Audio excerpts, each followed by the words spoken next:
Selamat siang teman-teman. Ya, kita ketemu lagi ya. Kita tunggu sebentar.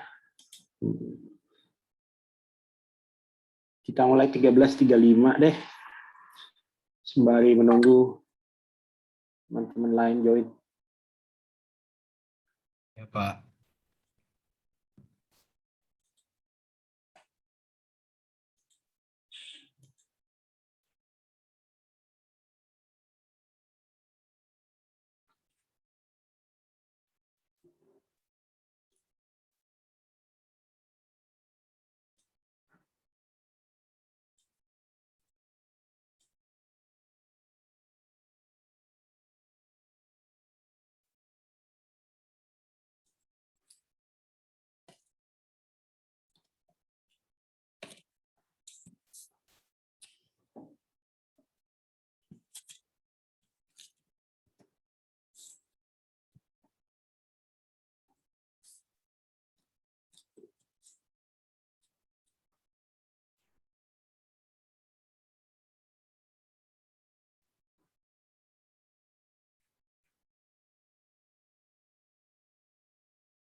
Oke ya, kita mulai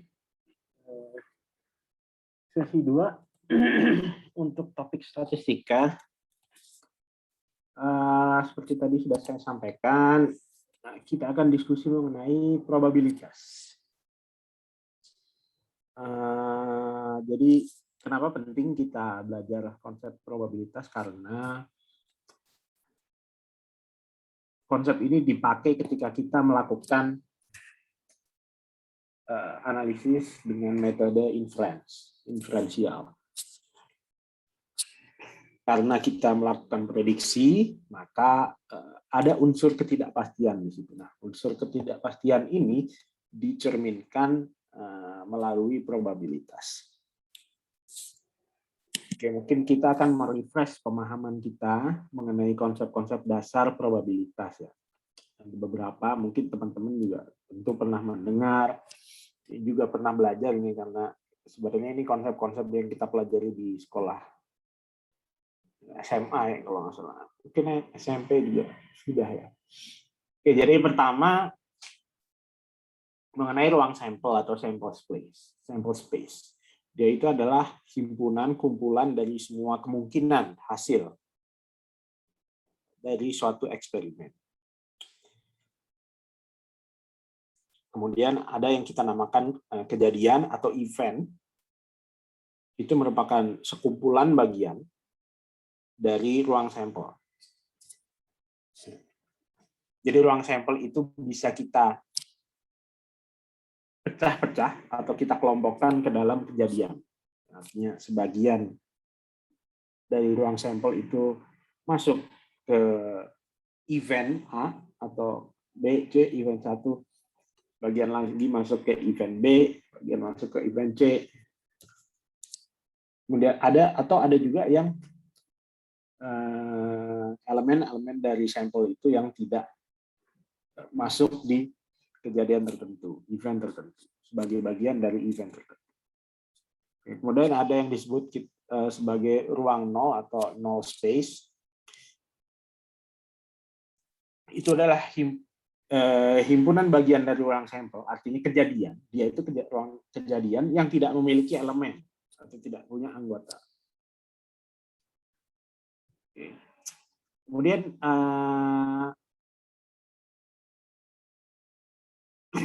antar event, satu event dengan event yang lain itu kita bisa deskripsikan, kita bisa gambarkan ke dalam beberapa situasi. Yang pertama adalah irisan, lambangnya U terbalik. Ya. Irisan ini tentu seperti yang teman-teman bayangkan ya. Irisan itu adalah yang tengah ini, ya kan? Kalau gabungan itu simbolnya adalah U. Artinya bahasa Inggrisnya union ya. Jadi kalau mau ingat-ingat ya, kalau U itu berarti union, artinya dia gabungan. Gabungan kejadian A dan B. A union B itu adalah kejadian yang mencakup seluruh elemen dari seluruh anggota dari dua event tersebut. Kemudian kita punya komplement. Jadi kalau ada komplement, kita punya satu kejadian, katakanlah event A. Gitu. Komplement dari event A atau dilambangkan dengan ini, ada wiggly line ini, itu adalah himpunan yang anggotanya itu bukan anggota dari event A. Ya. Seperti ini, misalkan kita balik lagi ke ruang sampel itu adalah seluruhnya. Ya. S ini adalah ruang sampel, dia itu punya seluruh kemungkinan hasil dari suatu eksperimen. Event itu adalah bagian dari ruang sampel. Di sini kita punya dua event. Event A dan event B. Ini kan bagian dari ruang sampel S. Masing-masing event atau kejadian itu punya, event itu bisa punya anggota, elemen, masing-masing titik. Atau bisa juga dia kosong. Nggak ada elemennya, artinya ini null space. Kemudian hubungan antara dua event tadi, irisan itu adalah yang tengahnya. Jadi irisan dari kejadian A dan kejadian B itu adalah yang tengah ini, artinya dia itu adalah himpunan atau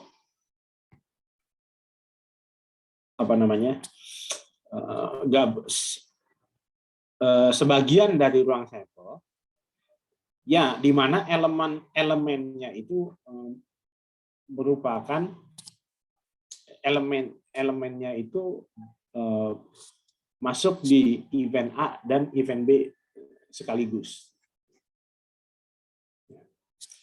Kalau gabungan, keseluruhan dari ini elemen yang ada di baik di kejadian A maupun di kejadian B. Kalau komplement, ya nanti komplement dari A itu adalah ini.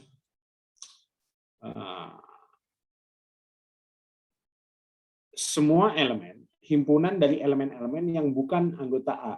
Jadi artinya elemen yang berada di sini, di luar dua lingkaran ini, plus elemen-elemen yang ada di B di luar kurva ini ya di sini, karena yang kalau katakanlah di sini ada elemen, dia kan bukan gabungan dari A. Tapi irisannya ini juga elemen B yang berada di sini itu bukan komplement dari A. Ya, ini cukup simpel. Oke, nah kenapa kita harus paham mengenai tadi event, elemen, dan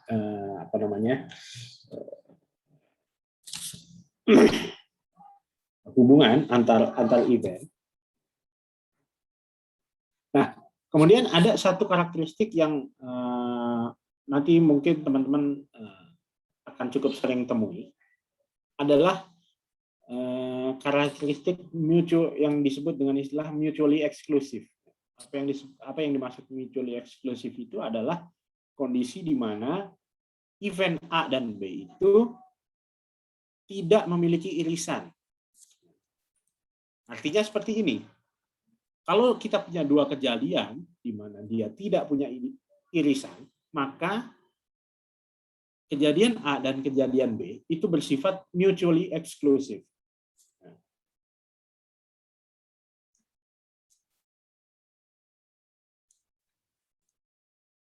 Kalau dia punya irisan, berarti dua kejadian itu ini tidak mutually exclusive. Oke, kemudian kita masuk, setelah kita memahami tadi, kita masuk sekarang baru masuk ke apa yang dimaksud dengan probabilitas. Probabilitas itu pada dasarnya adalah suatu nilai antara 0 sampai dengan 1 yang memberikan informasi mengenai seberapa mungkin suatu kejadian itu terjadi. Tentu 0 menunjukkan bahwa suatu kejadian itu mustahil terjadi, kalau 1 suatu kejadian itu pasti terjadi. Di antaranya itu mencerminkan seberapa besar kemungkinannya. Ini notasinya P, huruf P besar, dalam kurung A. A-nya ini berarti menunjukkan kejadiannya. Biasanya sih huruf atau bisa juga dituliskan kejadiannya. Probabilitas matahari terbit hari ini. Nah, ini bisa apapun. Intinya menunjukkan kejadian atau event. Oke. Kemudian ada tiga indikator yang kita pakai, yang biasa dipakai untuk mendeskripsikan probabilitas. Yang pertama adalah eksperimen atau percobaan. Dalam konteks teori probabilitas, suatu eksperimen itu didefinisikan sebagai suatu proses yang menghasilkan satu kejadian dari berbagai kemungkinan. Jadi kalau ada proses yang dia itu hasilnya adalah satu kejadian dari berbagai kemungkinan, dari berbagai opsi hasil, itu adalah eksperimen. Jadi dalam konteks probabilitas, kalau kita bicara probabilitas ya, karena eksperimen ini juga adalah istilah yang sebenarnya cukup general kan. Kemudian eksperimen itu pasti menghasilkan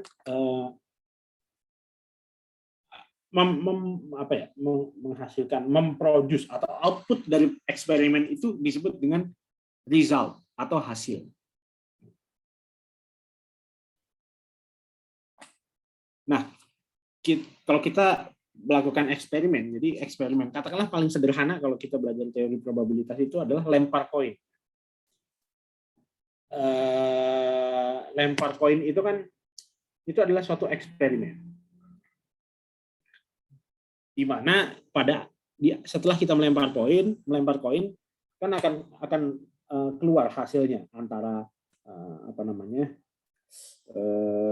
angka atau gambar gitu kan. Jadi lempar koin itu adalah eksperimen karena dia pada akhirnya akan menghasilkan satu hasil dari dua kemungkinan hasil. Hasil itu ya setelah kita melempar koin tersebut, yang keluar apa? Gambar atau angka. Itu kita, gambar atau angka, kita dalam konteks eksperimen lempar koin itu adalah hasil. Nah, kejadian atau event, tadi kita sudah sempat singgung, event itu adalah kumpulan dari satu atau lebih hasil dari suatu eksperimen. Jadi dalam konteks eksperimen lempar koin kan tidak hanya kita bisa definisikan sekali saja. Kalau sekali saja, kalau kita lempar koin sekali, artinya ruang sampel kita kan hanya ada dua elemen kan, gambar sama wajah gitu. Dua-duanya dan artinya eventnya itu hanya ada dua, gambar atau wajah, dan bersifat mutually eksklusif. Kalau kita lempar koin sekali keluar wajah, artinya nggak mungkin kejadian kejadian keluar gambar, keluar angka itu terjadi juga. Karena dua event ini bersifat mutually exclusive. Tapi bisa juga eksperimen kita itu instead of kita melempar koin sekali, kita melempar koin 2 kali, atau kita melempar 2 koin bersamaan. Jadi tangan kiri, tangan kanan kita lempar koin, terus kita lihat. Nah, kan ruang sampelnya jadi berbeda kan, jadi berubah. Bisa, artinya ada kemungkinan kita dapat dua-duanya angka, dua-duanya wajah, koin pertama angka, koin kedua wajah, koin pertama wajah, koin kedua angka. Nah, kejadian itu adalah misalkan gini. Kejadian itu adalah ya itu tadi, kita dapat dua-duanya angka, atau kita dapat dua-duanya wajah, atau kita dapat salah satunya wajah. Itu adalah contoh kejadian. Oke, nah, misalkan ini, kayak ini. Contoh yang lain misalkan melempar 1 buah dadu.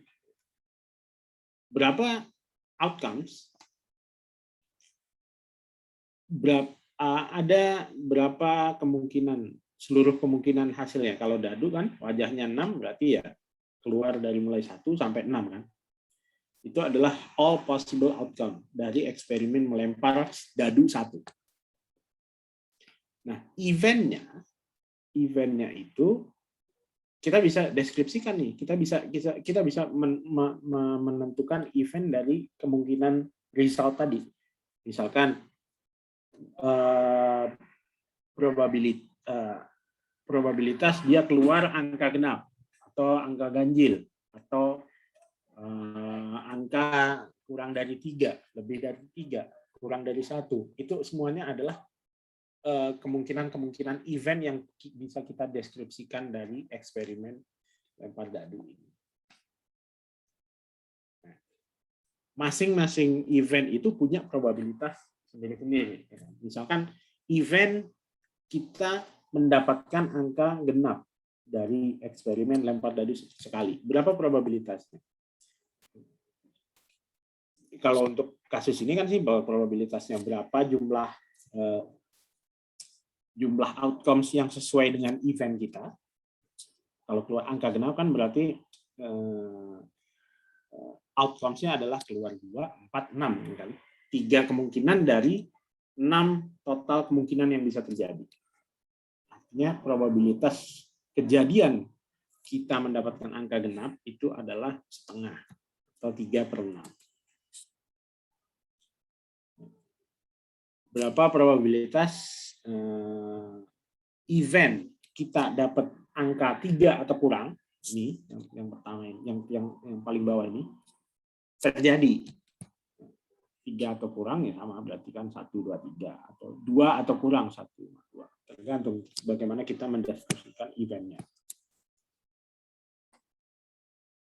Oke, kemudian misalkan eksperimen itu juga tidak hanya kita melakukan sesuatu kemudian yang punya berbagai kemungkinan hasil. Ini bisa juga dalam konteks situasi, misalkan kita menghitung jumlah direktur dari perusahaan Fortune 500 gitu, yang punya usia di atas 60 tahun. Eksperimennya adalah itu. Nah, kalau eksperimen ini berarti kan possible outcomes-nya nggak ada satupun dari Fortune 500 companies yang direkturnya itu lebih tua dari 60 tahun. Atau ada 1 atau 2 dan seterusnya sampai ya ada berapa perusahaan di ruang sampel kita.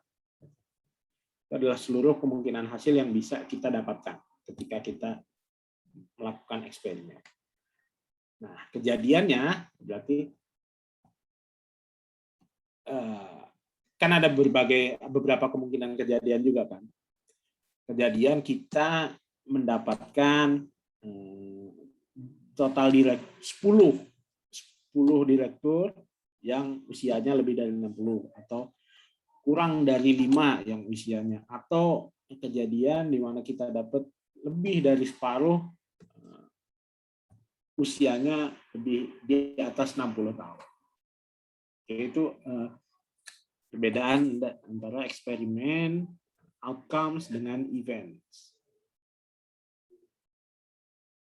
Oke, jadi nah, simpelnya probabilitas itu adalah pertama kita harus definisikan dulu probabilitas apa yang sedang kita hitung. Artinya kita perlu tahu event yang ingin kita hitung itu apa. Setelah kita tahu event yang ingin kita hitung, kita harus tahu all possible outcomes dari sebuah eksperimen itu apa. Ya, kalau dadu, all possible outcome-nya ya 6. Kalau 1 dadu ya. Kemudian probabilitas dari event itu ya tinggal outcome yang memenuhi kategori ini dibagi dengan seluruh kemungkinan outcome. Itu menghasilkan probabilitas, nilai probabilitas. Nah, sekarang artinya untuk mendapatkan probabilitas kita perlu tahu total possible outcome yang kita hadapi dan eventnya kan, dan outcome yang memenuhi kriteria event yang ingin kita hitung probabilitas. Ada formula yang kalau eksperimennya cukup simpel seperti ini, maka kita bisa hitung secara manual ya, kita observe, kemudian kita pilih mana outcome yang memenuhi kriteria, kemudian kita hitung, kita bagi. Tapi kalau misalkan eksperimennya itu kompleks, eventnya itu kompleks, kita butuh bantuan teori matematik. Ada yang maka kita belajar prinsip penghitungan. Jadi ada formula penggandaan, permutasi, dan kombinasi. Ini juga tentu teman-teman juga pernah mendengar ya, permutasi dan kombinasi, gimana kita menghitung. Oke, mengapa prinsip penghitungan itu penting? Karena tadi jika jumlah kemungkinan outcome dari eksperimen itu kecil, maka untuk menghitung probabilitas secara langsung itu mudah. Tapi kalau kemungkinan hasilnya itu banyak,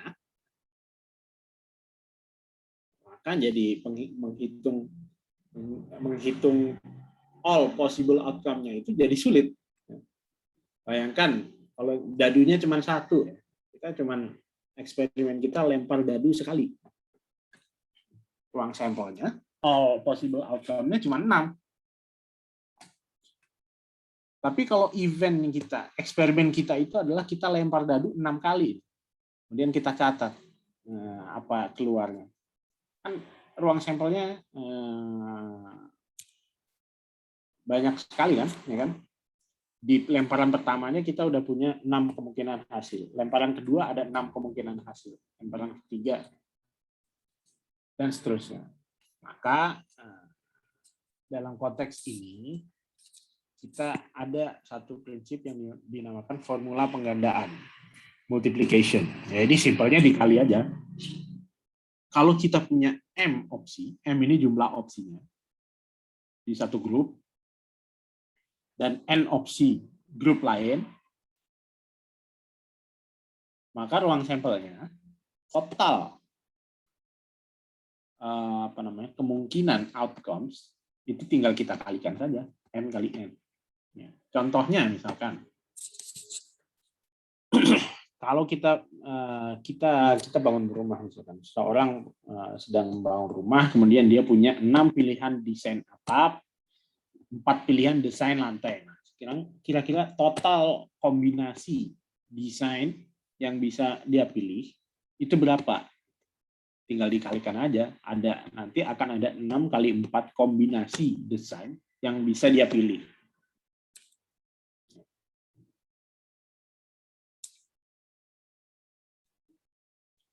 Kemudian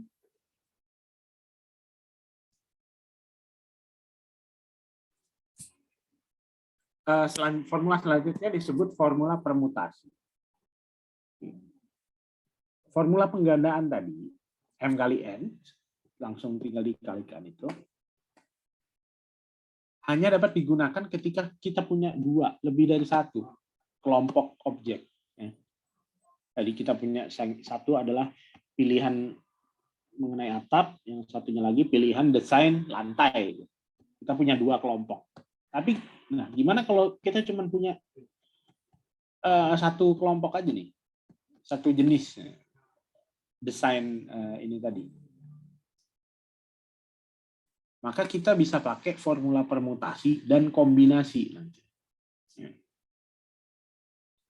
Formula permutasi seperti ini. N, P, R. N-nya ini adalah jumlah objek total. R-nya itu adalah jumlah objek yang dipilih, yang bisa dipilih. Sama dengan N faktorial. Tanda seru ini dibaca N faktorial. Ini mencerminkan, ya, kalau teman-teman masih ingat kan, N faktorial ya berarti N dikali N-1 kali N-2 sampai yang terakhir adalah 1. Ya. Jadi katakanlah 4 faktorial, ya, artinya 4 kali 3 kali 2 kali 1. Gitu. Kemudian khusus untuk 0 faktorial itu sama dengan 1. Kita merefresh.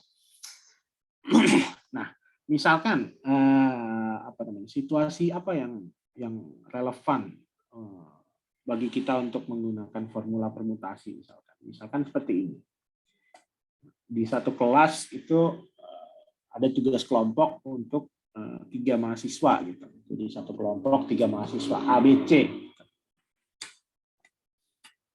Kemudian seluruh anggota kelompok wajib mempresentasikan, artinya dibagi-bagi.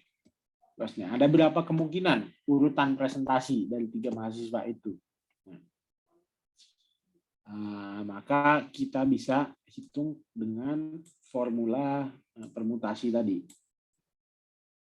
N-nya adalah jumlah objek totalnya adalah 3 mahasiswa. Kemudian objek yang dipilihnya, R-nya ada 3.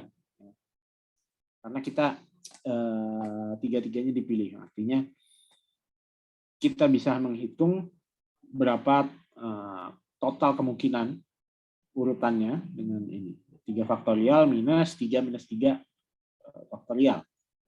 3 faktorial bagi 0 faktorial sama dengan 6. Nah, permutasi ini digunakan ketika urutan itu mengandung arti, ya. Artinya A, B, C itu tidak sama dengan C, B, A. Karena ini kan mahasiswa masing-masing.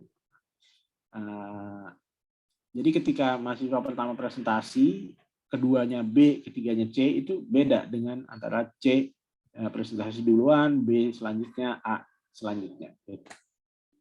Artinya ketika situasi-situasi di mana urutan itu berpengaruh, urutan itu penting, maka kita harus pakai permutasi.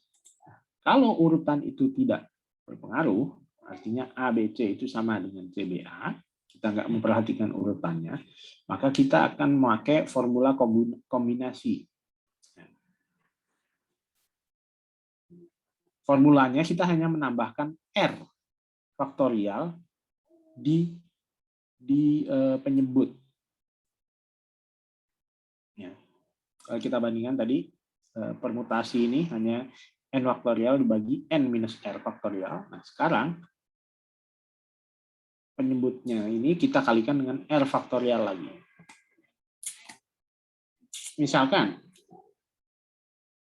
tadi instead of 3 mahasiswa itu presentasi, sekarang per kelompok hanya yang presentasi hanya 2.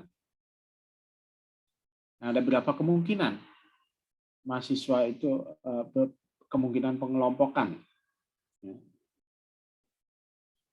Kita aplikasikan ke formulanya. Ada 3 kemungkinan. Kemungkinannya AB, AC, BC. Karena AB ini sama aja dengan BA. Kita nggak peduli siapa yang maju duluan. Gitu.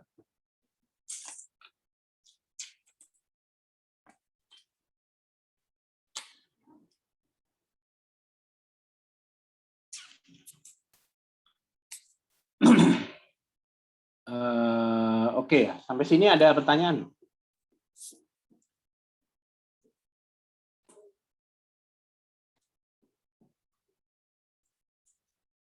Jadi konteks formula-formula ini, formula permutasi, formula kombinasi, ini digunakan untuk mencari total, ini tadi, total all possible outcome-nya.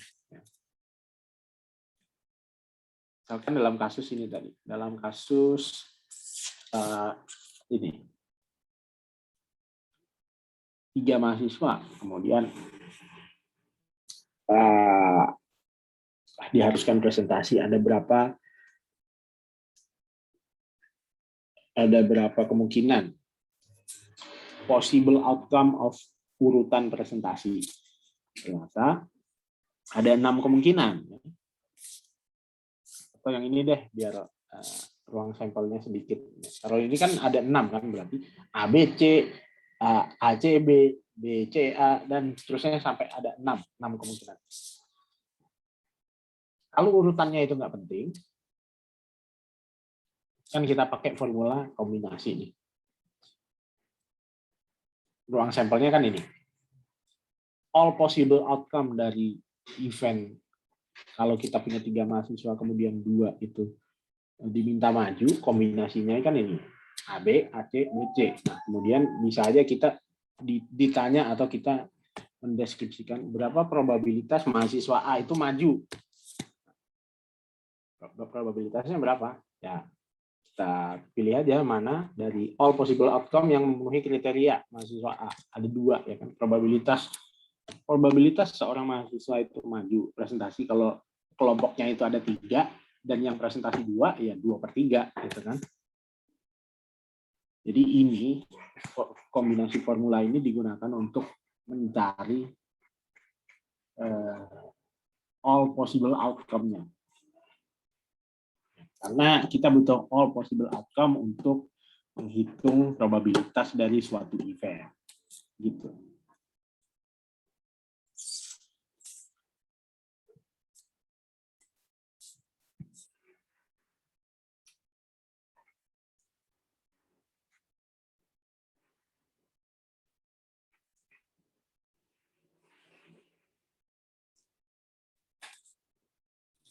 Oke. Nah, kita tadi sudah kita sudah sempat ya menghitung probabilitas. Intinya outcome yang memenuhi kriteria dibagi dengan all possible outcome. Nah, itu yang dinamakan dengan probabilitas klasik. Jadi untuk menghitung probabilitas suatu kejadian itu ada beberapa pendekatan. Pertama adalah probabilitas klasik yang kita lakukan tadi. Kita hitung total number of possible outcomes-nya.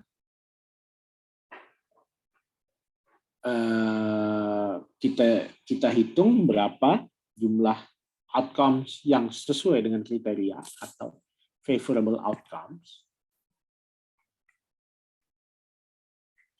Kalau kita bagi itu, maka kita dapatkan angka probabilitas dari event. Itu namanya classical probability. Ada juga pendekatan probabilitas empiris. Empirical probability itu formulanya adalah berapa kali suatu kejadian itu terjadi, number of times the event occurs, dibagi dengan total number of observation. Nah, contohnya, semester lalu, 12 dari 100 mahasiswa kelas ekonometrika itu dapat nilai A.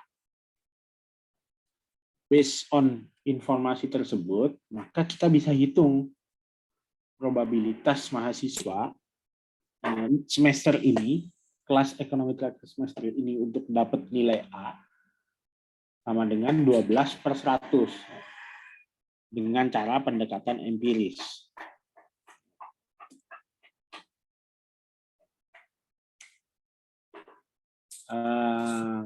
Nah, atau pendekatan yang terakhir adalah probabilitas subjektif. Ya, namanya subjektif ya based on opini. Walaupun opini itu bisa juga dibangun berdasarkan informasi, data-data historis atau data-data yang lain, faktor-faktor yang lain. Misalkan kalau masih dalam konteks ini tadi kan probabilitas empiris, kita benar-benar mendekati nilai probabilitasnya berdasarkan data yang ada. Kemudian kalau di probabilitas subjektif, mungkin di sini based on informasi dari data tahun lalu, kemudian kita juga melihat mungkin nilai tes masuk mahasiswa tahun ini, kita bisa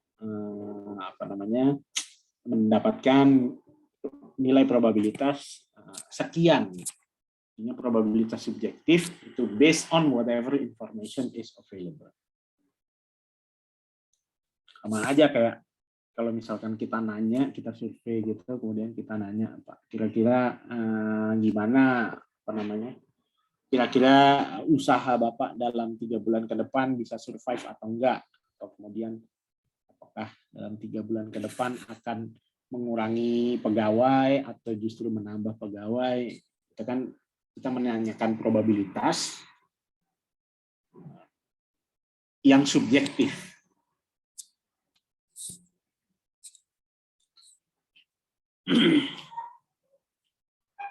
Oke, nah balik lagi ke mengenai event ini, karena probabilitas ini kita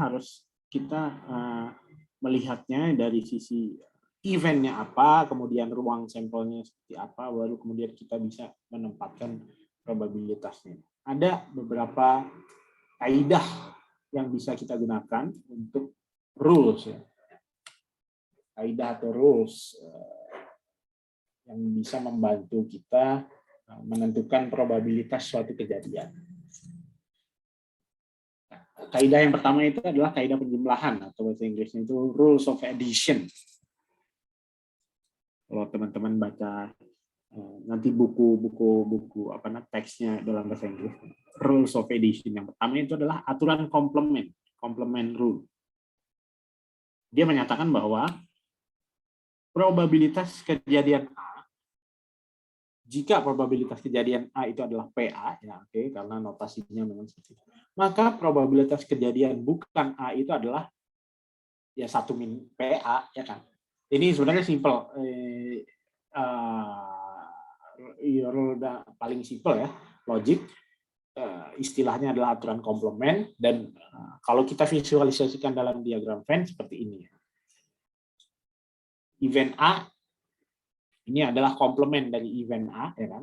Elemennya itu bukan bagian dari event A. Ya, kalau dia probabilitas dia adalah 0,5, maka probabilitas bukan dia adalah 0,5, 1 minus probabilitas dia. Nah, kemudian ada yang kaidah penjumlahan selanjutnya adalah probabilitas gabungan atau joint probability. Joint probability adalah probabilitas 2 atau lebih kejadian itu terjadi secara bersamaan.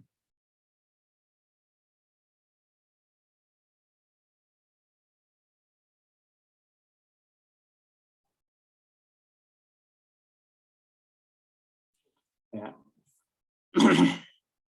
Formulanya adalah seperti ini. Joint probability itu simbolnya adalah P dalam kurung A or B.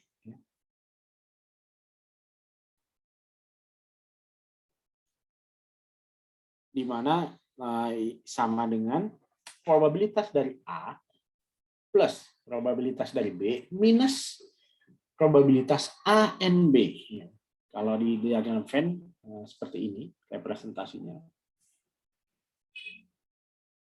probabilitas A 60% plus probabilitas B 50%. Kalau dijumlahkan kan sebenarnya 110. Kan nggak mungkin probabilitas lebih dari 100% lebih dari 100% atau 1. Karena ada double counting di sini. Maka kita harus hilangkan irisannya ini. Probabilitas Disney dan Bush, probabilitas A dan B itu minus 0,3. Maka joint probability dari PA dan PB itu adalah ini. Ini plus ini minus irisannya.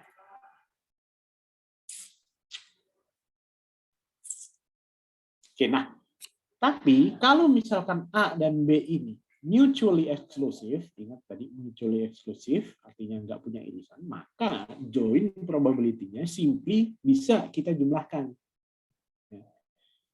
Misalkan seperti ini, kita punya 3 event, mutually exclusive satu sama lain, maka joint probability dari ketiga event ini, probabilitas kejadian A, kejadian B, kejadian C terjadi secara bersamaan, itu ya tinggal kita jumlahkan, given dia mutually exclusive. Tapi kalau dia tidak mutually exclusive, maka kita harus kurangkan dengan irisan dari kedua event itu. Kira-kira seperti itu. Rules of addition.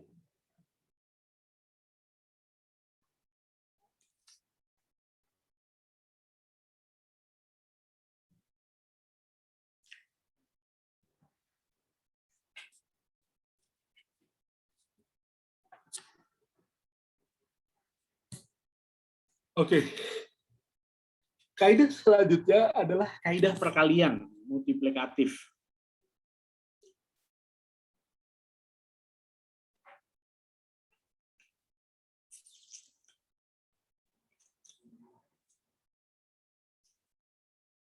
Ya, pertama kita review dulu apa yang dimaksud dengan konsep independensi.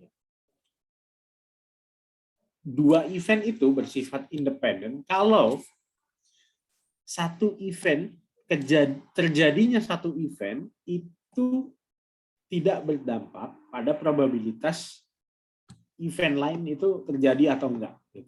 Jadi tidak saling mempengaruhi, makanya disebut independen. Kalau dua event itu dependent, artinya ketika event A misalkan itu terjadi, maka probabilitas event B itu berubah. Itu berarti event A dan event B tidak independen atau dependen. Kaidah penjumlahan itu mendeskripsikan probabilitas atau kemungkinan jika dua event itu digabung. Kalau kaidah perkalian itu menjelaskan kemungkinan bahwa dua event itu terjadi, dua-duanya itu terjadi. Beda ya. Jadi kalau penjumlahan itu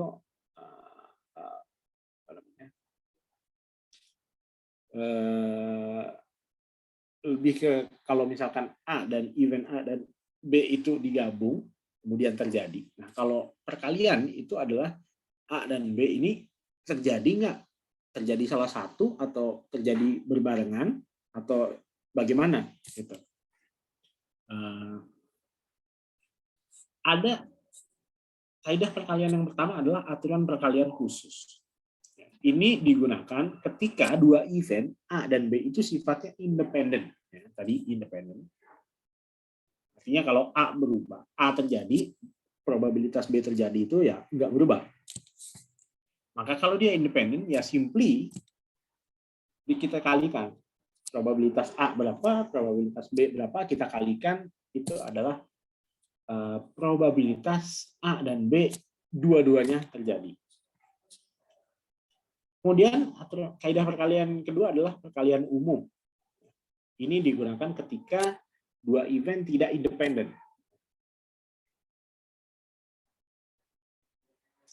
Nah,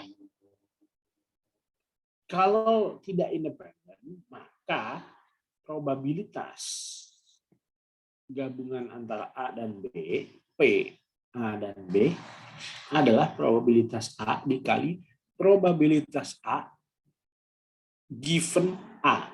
Probabilitas B given A. Ya. Ini garis tegak lurus ini menandakan bahwa probabilitas B itu dipengaruhi oleh A. Given dengan syarat A. Nah, ini P, B, /A ini disebut dengan istilah probabilitas bersyarat. Karena B terjadi dengan syarat A terjadi. Atau conditional probability.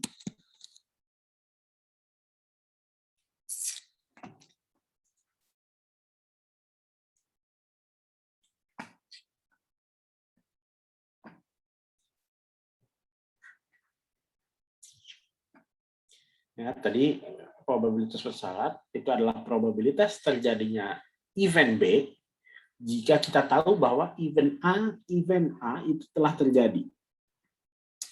Formulanya adalah yang di atas ini. P, B given A sama dengan P, A, itu tadi apa? Irisan. A irisan B dibagi dengan probabilitas dari A. Dengan syarat probabilitas A lebih dari 0. Artinya, ya bukan 0. Kan kalau 0 tidak bisa kan? Tidak terdefinisikan. Oke, misalkan contoh kita dihadapkan pada data seperti ini. Populasi karyawan, by gender, kemudian status. Atau mungkin penduduk kali ya. Ada 900, kemudian bekerja 600, tidak bekerja 300, 500 laki-laki, 400 perempuan. Katakanlah kita ambil dari 900 orang ini, kita ambil satu orang secara acak. Kemudian kita diberi informasi bahwa dia bekerja. Orang ini yang kamu pilih ini, dia itu statusnya bekerja, bukan pengangguran. Berapa probabilitas orang yang terpilih ini adalah perempuan? Based on data ini, kita bisa hitung berapa probabilitas orang yang kita pilih ini adalah perempuan. Penulisannya adalah seperti ini kan, probabilitas event apa yang ingin kita cari adalah bahwa orang yang saya pilih adalah perempuan. Probabilitas perempuan. Kemudian syaratnya apa? Syarat ini kenapa syarat? Itu karena kita tahu yang kita pilih nanti orangnya bukan pengangguran. Maka given dia bekerja. Sama dengan berapa irisan antara berapa probabilitas perempuan dan bekerja. Penduduk perempuan yang bekerja 140, ya kan? 140 per 900, ya kan? Ini kan ruang sampel kita kan ini 460, 40, 200, basically 900, ya. Ruang sampel kita. Kemudian ada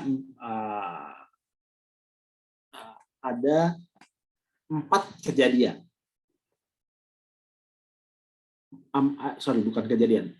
Ada 4 outcome yang bisa kita dapat kalau kita pilih satu orang secara acak. Kita bisa dapat laki-laki yang bekerja, kita bisa dapat laki-laki yang tidak bekerja, kita bisa dapat perempuan yang bekerja, kita bisa dapat perempuan yang tidak bekerja. Nah, probabilitas kita dapat perempuan dan bekerja itu adalah 140 dibagi dengan 900. Probabilitas dari event ini adalah 140 bagi 900. Probabilitas dia perempuan 400 per 900. Kita hitung dapat 0,35%. Jadi kalau kita tahu dia seseorang itu bekerja, maka probabilitas dia perempuan itu adalah 35%. Via rumus conditional probability tadi.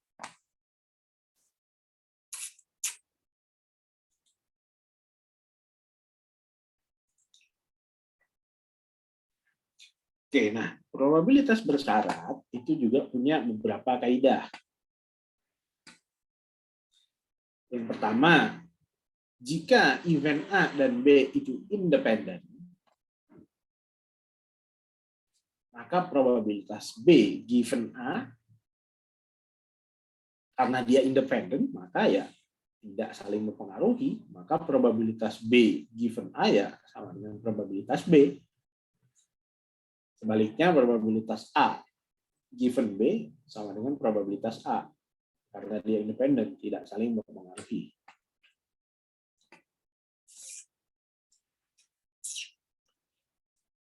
Kemudian, kalau misalkan dalam eksperimen, dalam suatu eksperimen, kejadian A dan kejadian B itu bisa terjadi sekaligus, artinya muncul A dan B itu bisa muncul sekaligus, maka probabilitas A irisan B itu sama dengan probabilitas A dikali dengan probabilitas B given A. Tetapi kalau A dan B independen, maka probabilitas A irisan B sama dengan probabilitas A dikali probabilitas B.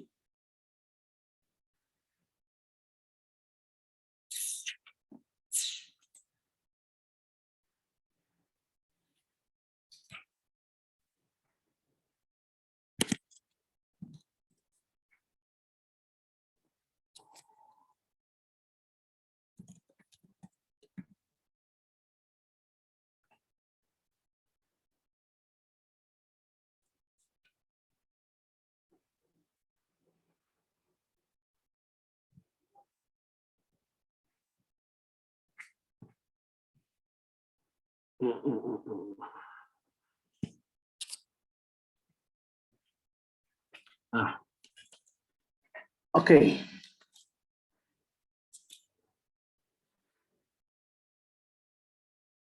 Oke, sampai sini ada pertanyaan?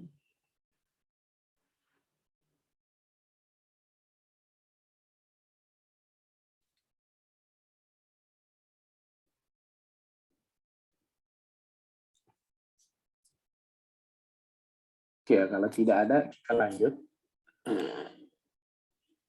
Ya. Nah,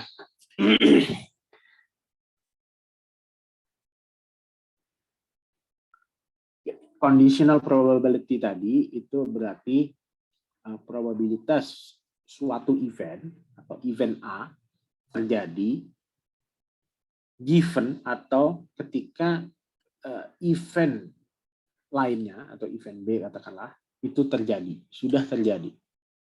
Itu conditional probability. Nah, kemudian based on itu, given kita tahu bahwa kita bisa menghitung conditional probability, kita bias, kita bisa menghitung yang dinamakan hukum bias. Nah, sebelum menghitung di dalam hukum bias itu ada dua probability. Bayesian theorem itu membagi probability ke dalam dua. Yang pertama adalah prior probability. Ini adalah yang dimaksud dengan prior probability adalah probabilitas awal berdasarkan informasi yang ada saat ini. Itu dinamakan prior probability. Kemudian ada juga yang disebut sebagai posterior probability, yaitu probabilitas hasil revisi setelah kita mendapatkan informasi tambahan. Jadi hukum teorema Bayes ini bilang bahwa oke, kita itu akan punya yang setiap event itu kan punya probabilitas. Probabilitas awal kita sebut sebagai prior probability based on ya informasi yang ada. Nah, kalau misalkan kita bisa mendapatkan informasi tambahan, kita tuh bisa merevisi probabilitas awal tadi. Artinya menjadikan prediksi probabilitas kita itu semakin akurat based on informasi tambahan itu. Itu disebut dengan posterior probability. Jadi beda antara prior probability dengan posterior probability. Nah, teorema Bayes itu seperti ini formulanya.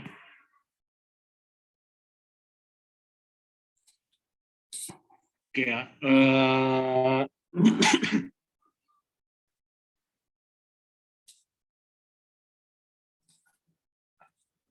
Langsung pakai, dia memanfaatkan conditional probability di sini. Given A1, AI. Ini berarti ya terserah mau yang satu atau dua, event 2, event 1 atau event 2. Dia menunjukkan ada informasi tambahan mengenai A. Misalkan katakanlah kita pakai contoh.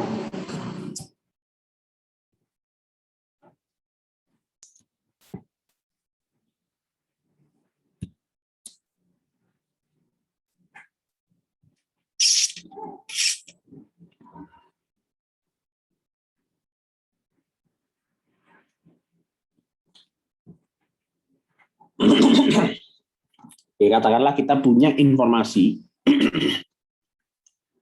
bahwa 5% penduduk Jakarta itu terjangkit wabah COVID. Katakanlah. Kita bisa kita bisa deskripsikan event orang terjangkit itu sebagai event A. A1. A1 itu merujuk pada kejadian orang terjangkit. Kemudian A2 itu adalah orang tidak terjangkit. Oke, ini bebas saja. Nah, based on informasi di atas, 5% bahwa 5% penduduk Jakarta terjangkit, maka kalau kita pilih secara random gitu satu orang di Jakarta gitu, penduduk Jakarta gitu, kita ke jalan gitu, kemudian ada orang lewat, kita tanya secara random, based on informasi kita tadi, kita tahu kalau per hari ini itu 5% penduduk Jakarta itu pernah terjangkit COVID lah, katakanlah pernah atau sedang terjangkit COVID. Oke. Kalau kita tanya random satu orang itu, sebelum dia jawab, kita kan punya prior probability kan, probabilitas orang tersebut pernah atau sedang terjangkit COVID berapa? 5% kan? Karena based on data Dinas Kesehatan tadi 5%. Itu yang dinamakan prior probability. PA1 ya, karena kita tadi mendefinisikan kejadian orang terjangkit sebagai A1, kalau dia tidak terjangkit A2. Nah, berarti sebenarnya A2 ini kan komplement dari A1 kan, karena kalau dia tidak terjangkit ya berarti kalau orang tersebut bukan masuk ke himpunan A1 maka ya dia tidak terjangkit gitu kan. Prior probability kita untuk A1 itu adalah 0,05 based on data di tes tadi. Antara prior probability kita terhadap A2 itu adalah 1 minus P A1 0,95. Oke. Kemudian katakanlah ada ya tes swab test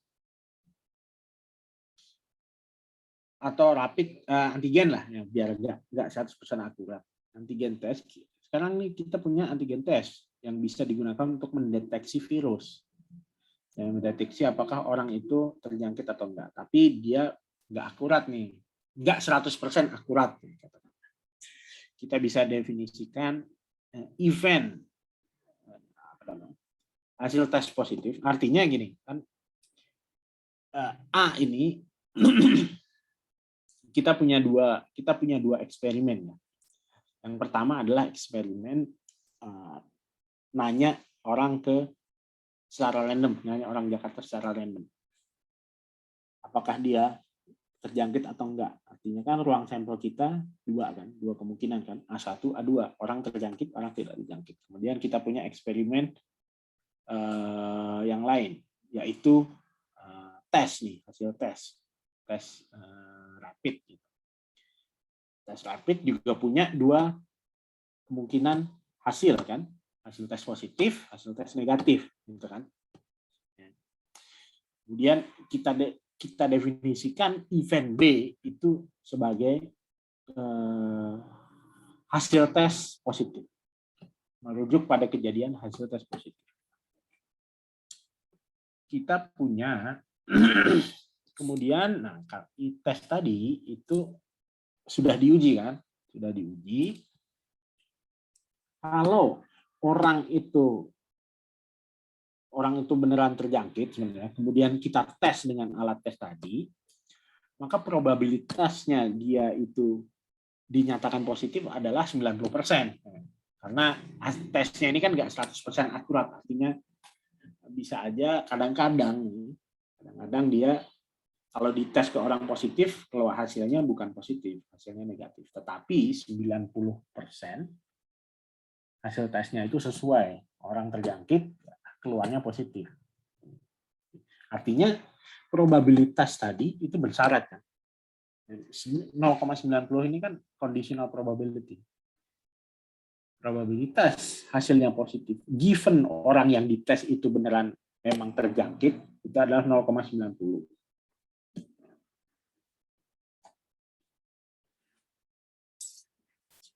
Kemudian, kemudian ada juga situasi seperti ini kan. Kalau hasil tes itu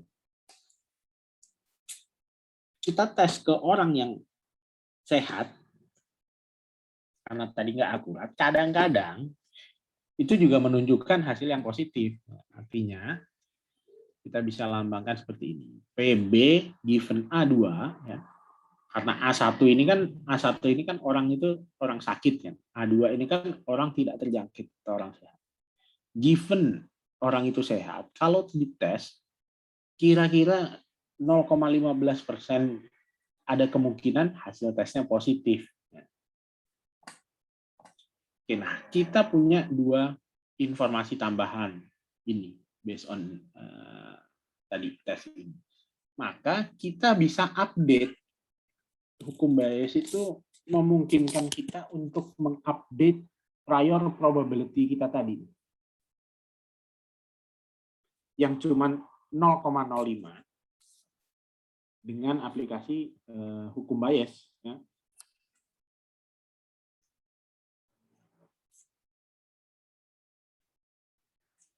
Jadi kan tadi kan ceritanya kan gini kan, prior probability kita itu 5%. Kita tanya orang, ada kemungkinan, ada peluang 5%. Ada 5% peluang orang itu punya COVID. Ya, akurat nggak? Katakanlah kita punya, kemudian kita tes. Kita tes orang yang kita pilih itu ternyata hasilnya positif.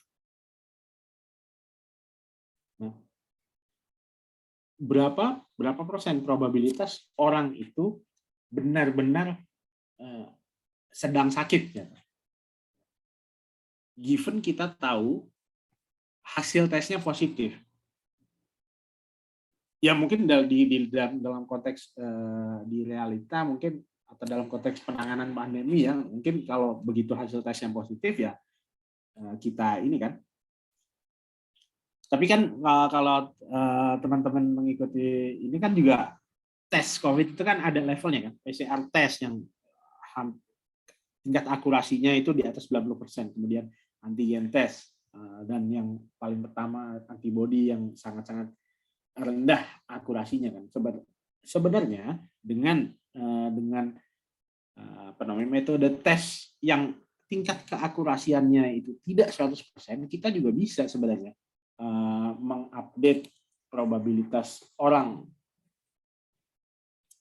terjangkit wabah itu dengan cara aplikasi hukum bias. Given tes kita tadi kan nggak 100% nih, 90% kalau orangnya benar-benar sakit, kalau orang yang sehat ada 15% chance hasilnya positif. Kita masukkan ke formula bias. Ya, kita berapa probabilitas orang itu sakit given hasilnya positif. Artinya kita balikkan notasinya. Probabilitas A1, kita pengen tahu probabilitas dia itu terjangkit given setelah kita tes hasilnya positif. Ini adalah posterior probability kita. Tinggal kita aplikasikan formulanya. PA1, probabilitas orang itu terjangkit. Prior probability kita berapa? 0,05. Conditional probability, kalau dia probabilitas hasil tesnya itu keluar positif kalau orang itu benar-benar sakit. Berapa? 90%. Kan? Nah, yang di bawahnya adalah ini kita tarik ke bawah juga, plus probabilitas A2, probabilitas orang itu sehat berapa? 95, komplement dari probabilitas orang sakit. Probabilitas kalau orang itu beneran, kalau orang itu sehat, kemudian kita tes, hasilnya positif, berapa kemungkinannya? 15%. Ini menunjukkan ketidakakuratan dari tesnya. Tes yang akurasinya tidak 100%. Kita hitung, maka keluar probabilitas 0,24. Artinya posterior probability kita terupdate. Probability kita orang tersebut benar-benar terjangkit wabah.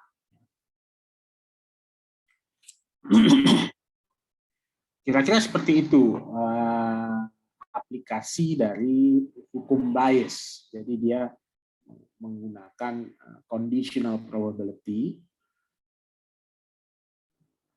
Dengan conditional probability kita bisa mengupdate, revisi, kita bisa menggunakan informasi tambahan, memasukkan informasi tambahan untuk menghitung probabilitas awal kita dengan lebih akurat. Oke.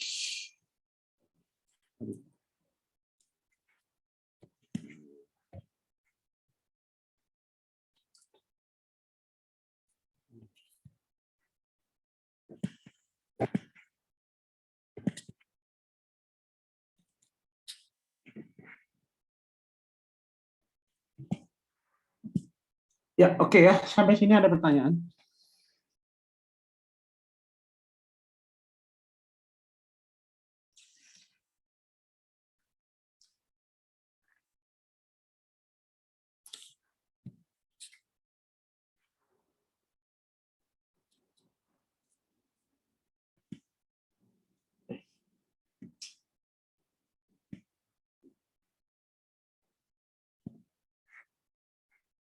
Oke, kalau tidak ada, untuk sesi 2 cukup sebenarnya, karena memang kita hanya berdiskusi mengenai probabilitas.